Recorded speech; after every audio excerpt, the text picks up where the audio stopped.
నామానికి మహిమ కలుగును గాక. దేవుని ప్రియ బిడ్డలందరికీ దేవుని పేరిట శుభవందనాలు చెల్లించుకుంటున్నాను. చిన్న వాక్యాన్ని చదువుకుందాం.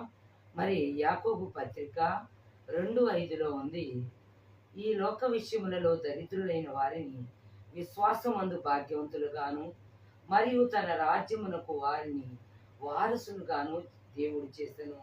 ఇదిగో చూడండి, ఈ లోక విషయములు అంటే లోకములో ఉన్న పరిస్థితులలో, లోకమున్న విషయాలలో ఒకవేళ దరిద్రంగా అంటే చూసేవారికి లోకములో ఉన్న దానికి మరి పోగొట్టుకున్న వారిగాను లేని వారిగాను ఇబ్బందికరమైన పరిస్థితిలో ఉన్నవారైనప్పటికీ అయితే మరి విశ్వాసమందు భాగ్యవంతులుగా మరియు తన రాజ్యముకు వారసునిగా దేవుడు చేశాడంటండి.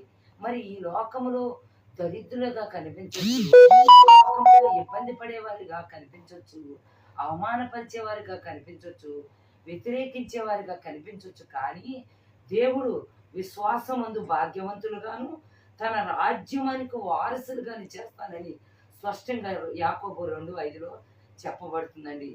ఏ సంఘమైన పేదవారిని అగౌరవపరిచినట్లయితే అది అవమానకరము. కమిటీలో ఉన్న ధనవంతులు చాలా సులభముగా అభ్యంతరపడి సంఘమును కోర్టుకు ఈడ్చుతారంట. ధనవంతులైన వారికి చాలా డబ్బు ఉంటుంది కనుక ఇతరులను కోర్టుకు తీసుకొని వెళతారు. న్యాయవాదికి ఇచ్చుటకు పేదవారి యొద్ద డబ్బు ఉండదు.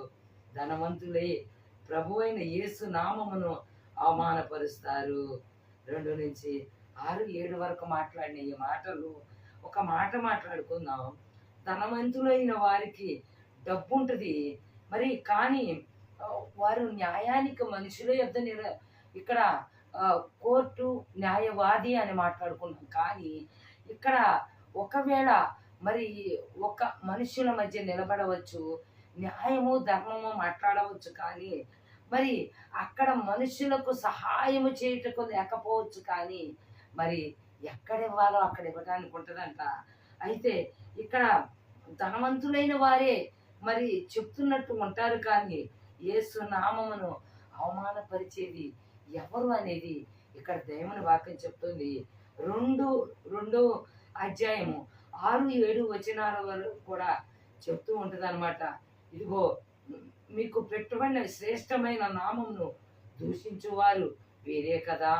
మెట్టుకు నీవలే నీ పొరుగు వారిని ప్రేమించును లేఖనములో ఉన్నట్లే ప్రాముఖ్యమైన ఈ ఆజ్ఞను మీరు నెరవేర్చిన ఎడల బాగుగానే ప్రవర్తించువారవుదు.